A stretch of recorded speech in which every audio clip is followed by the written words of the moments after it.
اعوذ باللہ من الشیطان الرجیم بسم اللہ الرحمن الرحیم السلام علیکم ورحمۃ اللہ وبرکاتہ۔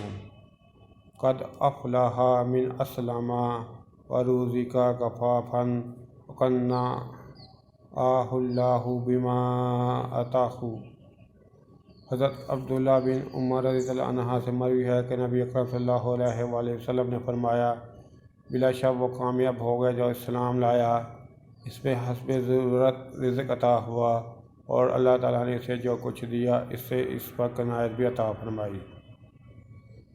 یہ حدیث دوسروں تک بھی پہنچائیں، دین کی بات پھیلانا صدقہ جاریہ ہے۔ اس کے علاوہ میرے یوٹیوب چینل جاسم نوکیا کو سبسکرائب کریں، اپنے دوستوں سے سبسکرائب کرائیں تاکہ میری حوصلہ افزائی ہو سکے اور میں پھر زیادہ سے زیادہ ویڈیو اپلوڈ کر سکوں۔ السلام علیکم ورحمۃ اللہ وبرکاتہ۔